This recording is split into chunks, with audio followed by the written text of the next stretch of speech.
you find yourself, and what have you discovered? What have you discovered? It's been really interesting because for years we've been saying to clients, you have to use Twitter as a medium and you have to figure out how Twitter fits into your brand and you have to be involved with Twitter. And all of a sudden I said, well, why if I keep telling all of these brands this, am I not on Twitter? And so it was only a few months ago that I said, okay, you idiot, get on Twitter. And so I said, well, it makes sense for Modern Girl. It's a book all about tips. So I thought, well, I'll just do these tips. And how's that going? Not so well. Not so good. Because I realized that, yeah, people want tips, and there's some people who want that, but it lacked any personality. And what did you do to build your audience, to find out the people who shared a common passion? Well, what I realized was that all the advice I give my clients, I forgot to give myself, which is you need authenticity, and you need humor, and you need connection. And so it was only recently that I suddenly went, enough with telling people that they can use aspirin to get calluses off of their feet. That's fine every once in a while, but people want to know what you're doing and who you're connecting with. And that's working a lot better. And it's also a lot more fun for me than just looking up tips that I think are interesting. So Soleil, what do you, what keeps you up at night? What gives you inspiration to tweet? Like, what do you, besides being a mom and besides, reaching out on behalf of charity and other social good, I mean, what have you discovered on Twitter that's you find interesting? There's many things. I think the interactive experience is so incredible, and one of the things that keeps me up at night is at midnight I'll say, well, somebody's waking up in another part of the world, so I have to be twittering, and I love that connection, that experience. I love, I do these fill in the blanks, questions of the day. I love that incredible experience to see the responses coming in, and also as a mom who is trying to raise awareness and has a blog that I'm incredibly passionate about. The number of users that come from Twitter to the Little Seed blogger are staggering. So the fact that I can write about something I'm passionate about and then share it with these people. But of course this happens because you have over 1 million followers, right? Well, it's amazing. It's incredible to see that we all have this common interest, and again, it could be anything from sharing a photo of my family, which is a very personal experience, to sharing a charity that I'm passionate about, to posting a funny video. The other night, I went to the sports chalet, and I literally I saw a pair of roller skates, white and pink roller skates, and I swear a song started playing in my head. I was like, why do birds that live here? And I saw these roller skates, and I had to put them on, and I started skating through the place. That's just me. I'm very self-deprecating. I love to have fun, and within a few hours, I was able to post it and share it, and I think that's an incredible experience that your fans and you get to engage in together, and it cuts out kind of the barrier between those two worlds and makes them one, and I'm very intrigued by that. So Jack, you said that your Twitter feed is a hybrid of business and personal? Yeah, I mean, I think it would err on the side. Are there any particular policies at CNN that state what you can tweet about? I was... or do you care? I'm very mindful as a journalist.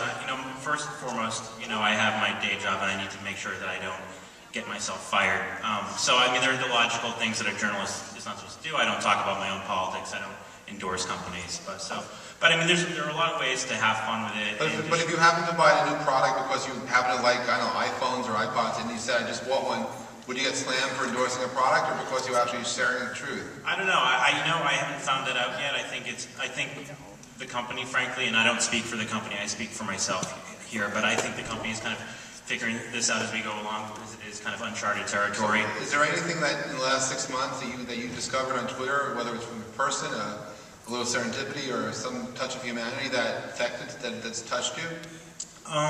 It's a good question. I mean, one of the most hilarious things is meeting Soleil on Twitter, and that was kind of... your Twitter friends. Do you know the story about Jack and I actually met? It's a good one. It was back when the whole Ashton-CNN feud was going on, and it was like the final night of the drive to a million things at midnight. So I went home, and I was sitting there, and I was watching on Ustream, and I'm like, I'm way too good to watch this train wreck. What's going on? And so, of course, it was like any good hypocrite, I sat there and watched it for 3 hours. And then, so finally he wins, and I'm sitting there, and it's like him and Demi dancing around. I'm like, wait, is that Punky Brewster? What the hell is going on? And so I'm like, I didn't know what was happening.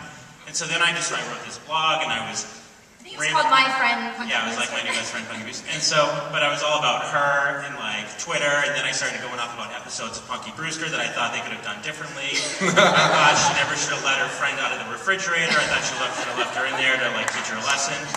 But wow. So then she emailed me, and so we started going. Yes, and so at the time I followed Anderson, I still do, but I was following him, and so I see this post that says, my best friend Punky Brewster. I'm like, I've got to see this, right? So I go on, and I couldn't stop laughing. I mean, he's brilliant in his humor, and so I wrote him an email, and I was like, I really, I loved what you said, and somehow we became cyber friends, and really it was Twitter that brought us together. So we just met for the first time yesterday, which, to think of the way that Twitter connects people and how it connects us to the news that we get and how it connects us to the communities that we're involved in, I think it's this brilliant interactive experience. And for us who have passion projects, our brands, our identities, to be able to connect in this way is brilliant. And that is truly how Jack and I connect. Yeah, it really breaks down. And now we email each other all the time. Yeah. From your perspective, how much time do you spend on Twitter individually, or like do you spend an hour a day, 3 hours a day? I spend quite a bit of time on Twitter, but I think what's so great for Twitter for moms is that in a world where we are living between picking our children up from school and making dinner and preparing breakfast and giving them their baths, it's incredible because it's microblogging, so it gives us this opportunity in a very short, encapsulated amount of time.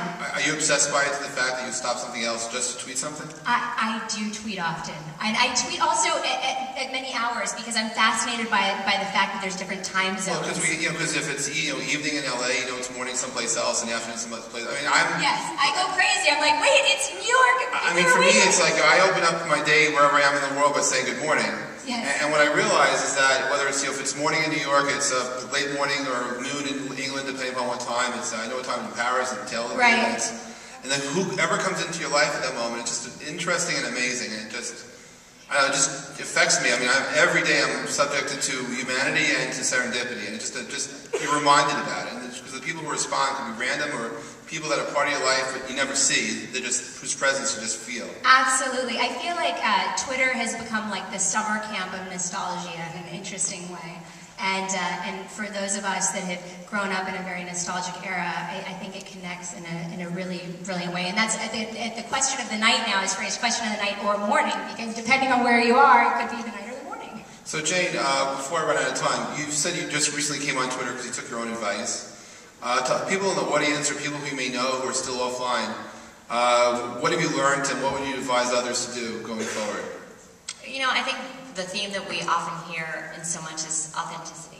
And whether it's Twitter, whether it's advertising, whether it's marketing, whether it's journalism, it's all about authenticity right now. And it's about finding your voice and it's about connection. And I think there's so much difficulty in the world and so much sadness and so much uncertainty that that's what people are looking for. And Twitter offers it every second in a different way. And so if you can give that to someone and you can give them a laugh or you can give them a connection, that's what they want.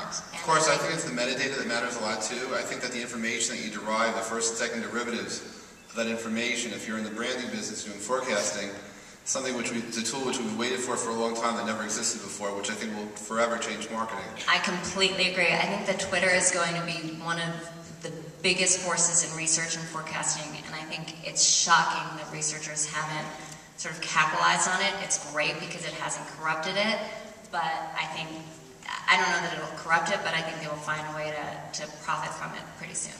Well, I'd like to thank all of you for being part of this. Hope you hang around and connect, and Soleil, thank you so much for making this happen. I appreciate it. Thank you so much, you guys, for having us. Want to know Ben Hur music? Where's the Ben Hur music? That was so cool.